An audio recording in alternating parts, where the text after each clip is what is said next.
Hammaga assalomu alaykum. Azizlar, bugun siz bilan jamiyatimizdagi eng og'riqli muammolar haqida gaplashish, ya'ni ularni tahlil qilish vaqti keldi. Bilasizmi, bolalikdagi travmalar butun hayotimiz davomida biz bilan bo'lishi va bizni hayot sifatimizga, bizni xatti-harakatlarimiz, bizni xulq va emotsional paternlarimizga ta'sir qilishi haqida hech o'ylab ko'rganmisiz? Va bolalikdagi olingan travmalar, ota-onani tarbiyadagi xatolari kelajakda bola o'ziga ishonchi past bo'lishi yokida qizlar buzuq yo'llarga, hattoki fohishalikka kirib ketishini sabablari yokida yigitlarimiz o'zini erkaklik fitratidan kechib transgenderlik, gomoseksualizm yo'llariga kirayotganini asl sabablari ayni bolalik travmalari ekanligini bilarmidingiz? Keling, bugungi videoda ayni mana shu haqida sizga to'liq va asoslangan ma'lumot beraman. O'ylaymanki, har bir farzand tarbiyasiga befarq bo'lmagan ayollar bu ma'lumotlarni bilishi shart. Bilasizmi, pedagog va psixolog sifatida men hayotda insonlarni doimiy kuzatib boraman va jamiyatdagi turli muammolar, meni oldimga keladigan mijozlarimni keyslari, hayotiy vaziyatlarni doimo hukmsiz, tanqidsiz, baholashsiz asl sabablarini ko'rishga harakat qilaman. Va 90% dan ortiq holatlarda ularni bugungi hayotida 30 yoshda, 40 yoshda, 50 yoshda hattoki ularni qiynayotgan muammolarni asl sabablari bolalikka borib taqalishini juda ham ko'p kuzataman. Demakki, agar ahamiyat bergan bo'lsangiz, keling bugun ochiqchasiga gaplashamiz.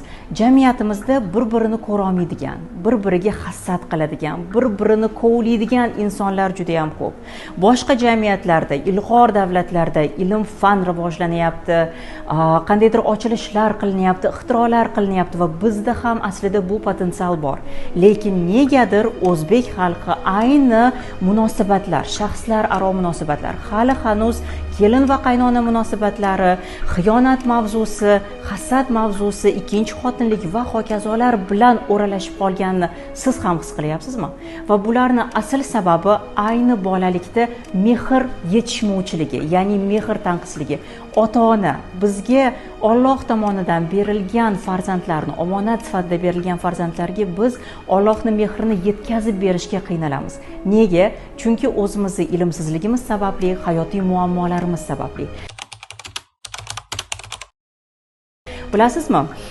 John Bowlby degan olim, psixolog, ular teoriya привязанности, ya'ni bog'liqlik nazariyasini shakllantirganlar va ayni erta bolalikda biz uchun muhim bo'lgan ota yoki ona, ya'ni katta yoshli inson bizga mehr berishlik darajasi, bizni oldimizda bo'lishlik darajasi bizni keyinchalik hayotimiz davomida shakllantiradigan munosabatlarimiz sifatiga, bu munosabatlarda o'zimizni qanday his qilishimizga to'g'ridan-to'g'ri ta'sir qilishini isbotlab bergan. Ana endi keling, siz bilan tahlil qilamiz. Hech o'ylab ko'rganmisiz, ayoliga kun bermaydigan, uni doimiy ravishda rashk qiladigan, unga qo'l ko'taradigan, uni haqoratlaydigan, uni shaxsiyatiga tegadigan erkakni asl motivi nima? Nega u o'zini shunday tutadi? To'g'ri, biz uni hukm qilamiz. Biz uni noto'g'ri qilayotganini o'ylaymiz. Uni ayolini yaqinlari uni la'natlaydi, tahqirlaydi, lekin hech o'ylaganmisiz, mana shu abuser erkakni ham ona tarbiyalaganligini? Nega ayni mana shunday bo'ladi? Chunki bolalikda bu insonga mehr yetmagan. Surunkali ravishda bu inson mehr o'rniga qadrsizlantirish, tahqirlanish, haqorat, hattoki hayoti uchun va emotsional holati uchun xavf holatida yashagan va natijada alamzadalik holatidan bugungi kunda ayni mana shunday nokonstruktiv, hech narsa bilan oqlab bo'lmaydigan xulq-atvorni o'ziga ruxsat beryapti. Bundan tashqari, bugungi kunda eng og'riqli muammosi bizni jamiyatimizda bu erkaklarni ikkinchi xotinlik, uchinchi xotinlik, ko'p xotinlikka o'ziga ruxsat bergan. To'g'ri, men diniy ekspert emasman va bu mavzuga juda ham chuqurlasha olmayman, lekin nega bu erkak bu narsani xohlayapti? O'zini qandaydir xohishlarini qondirish uchunmi yoki o'zini birinchi ayoli, jufti haloli ko'z ochib ko'rgani bilan munosabatlar ustida ishlashga unda emotsional intellekt yetmayaptimi? Yokida u ikkinchi xotin olgani, uchinchi xotin olgani bilan kimgadir nimanidir isbotlamoqchimi? Yoki trenddan qolmaslik uchun bu narsani qilyaptimi? Qanaqa darajada ichki tayanch hissi bo'lmagan inson o'zini ayoliga, o'zini farzandlariga og'riq berib mana shu narsani narsani o'ziga ruxsat beryapti.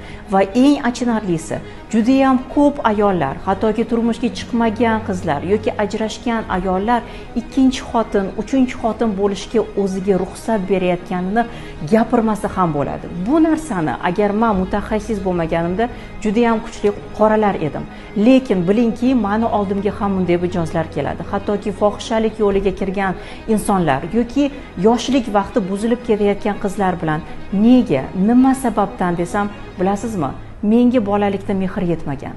Meni bolalikda hech kim tushunmagan.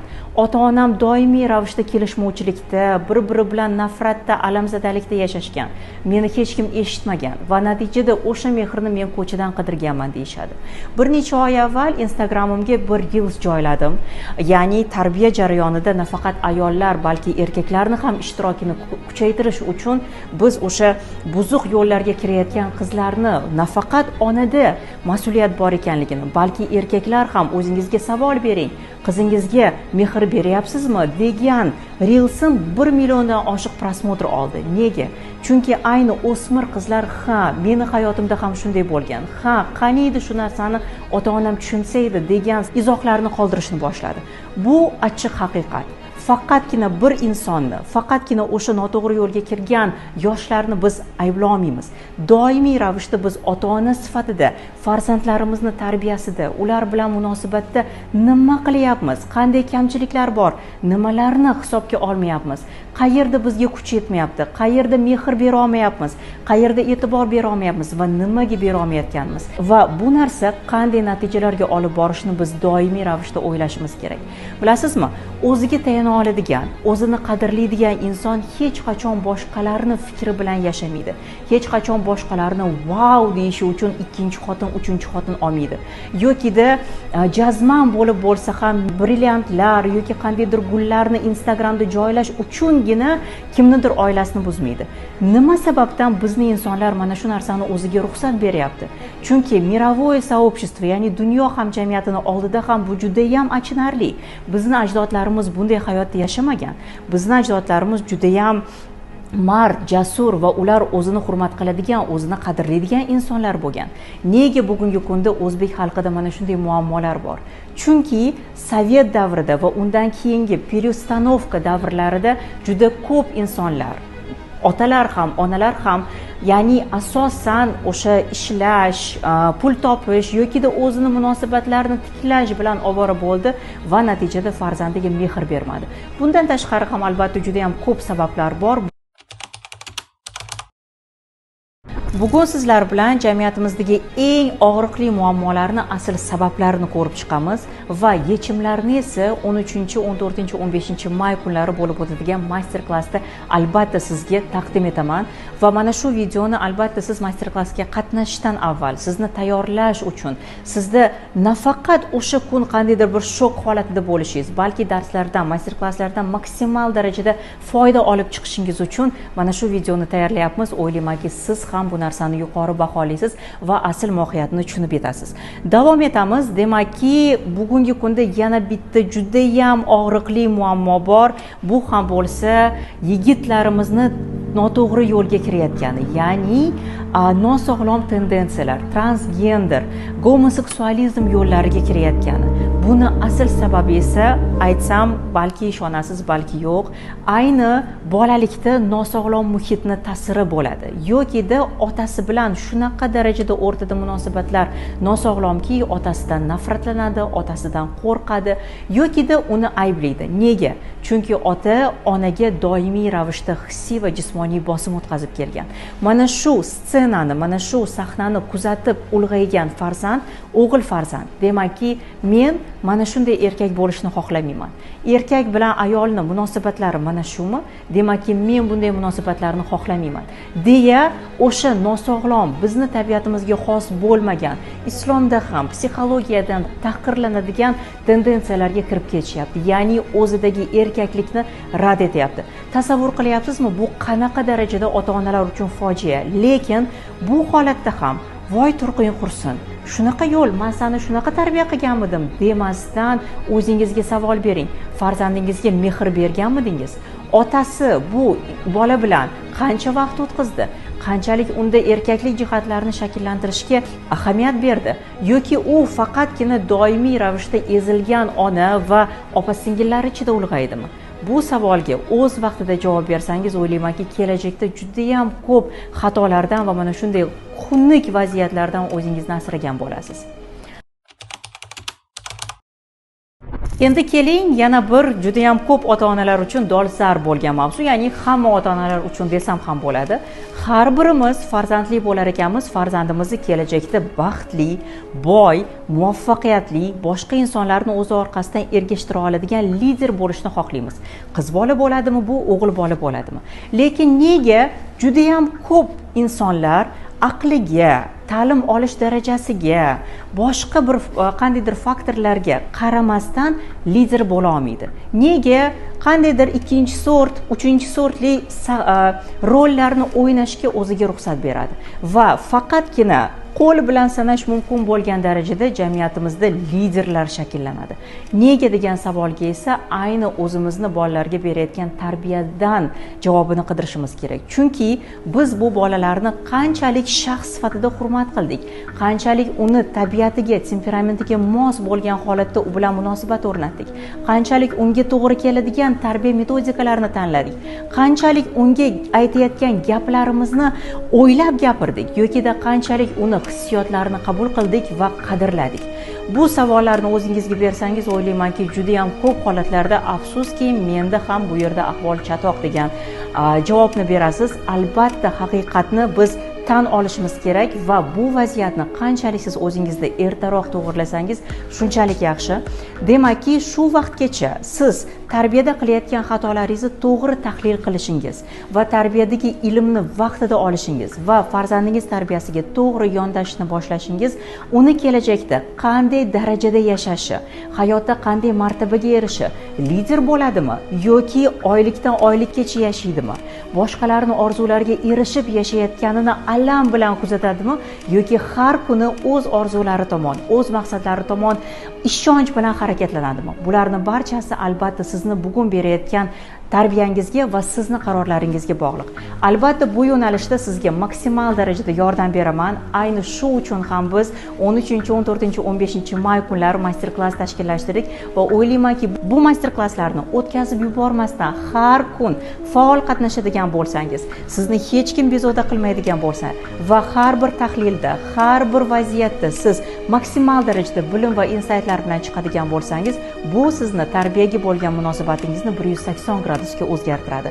Bizni asl missiyamiz ham shunda deb hisoblayman va o'ylaymanki, qanchadan qancha ota-onalar tarbiyaga to'g'ri yondashadigan bo'lsa, 10 yildan keyin, 20 yildan keyin bizni jamiyatimizdagi vaziyat, mana shu og'riqli muammolar yo'qoladi va biz borgan sari sog'lom, kuchli jamiyatda yashab boramiz. Bilasizmi, 10 yil ichida bola psixologiyasiga tegishli bo'lgan juda ham ko'p mutaxassislardan, psixolog, coachlardan bilim oldim. Ularni kurslarida o'qidim, kitoblarini o'qidim, izlanishlar, tadqiqotlar natijalari bilan tanishdim va mana shu yerda siz bilan bir narsani aytib o'tmoqchiman. Ya'ni Rossiya psixologi, metodologi Tatyana Petranovskaya degan juda ham kuchli olim bor. Ular ayni bolalikdagi travmalar nega shakllanishi va hayotimizga qanday ta'sir qilishi haqida juda ham o'tkir fikrlarni berganlar va ayni mana shu tayna opora, ya'ni ichki ko'rinmas sehrli tayanch nazariyasi mani tarbiyaga bo'lgan munosabatimni juda ham kuchli o'zgartirgan. Ya'ni qanchalik aqlli bo'lmasin, qanchalik qobiliyatli bo'lmasin, farzandlarimiz kelajakda o'z muvaffaqiyatiga, o'zini jamiyatdagi kuchli bir o'rniga ega bo'lishi uchun unda duh shakllanishi kerak. Ayni mana shu duh, ichki ishonch, ichki tayanchni esa biz eng avvalo bolalikda ota-onaga tayanish orqali shakllantiramiz.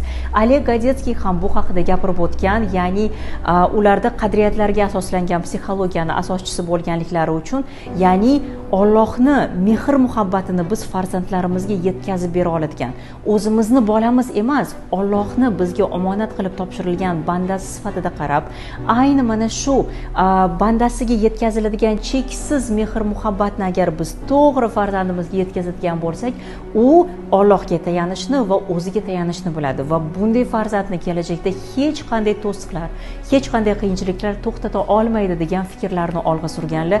O'ylaymanki, bu narsalarni siz bilganingizdan keyin o'zingiz uchun Amerika ochyapsiz va bundan keyin tarbiyaga qanday yondashishni ham o'ylab ko'rasiz va albatta kerakli o'zgarishlarni hayotingizga va farzandingizni hayotiga kiritib o'tasiz. Aziz onalar, mani videolarimni Instagramda ko'rib, mana shu kanalga qo'shildingiz va mana shu video darslikni ko'ryapsizmi? Demak, siz to'g'ri yo'ldasiz. Va ayni farzandingiz tarbiyasiga befarq bo'lmayotganingiz albatta kelajakda uni juda ham katta xavflardan va o'zingizni afsuslanishdan asrab qolish uchun bugun qo'yayotgan to'g'ri qadamingiz hisoblanadi. Bu qadam siz uchun ham, biz uchun ham albatta xayrli bo'lsin va kelajakda farzandingizni to'g'ri tarbiya qilganingizdan mamnun bo'lib, o'zingizdan faxrlanib yashashlik har biringizga nasib qilsin. Master klassda ko'rishguncha sog' bo'linglar, salomat bo'linglar.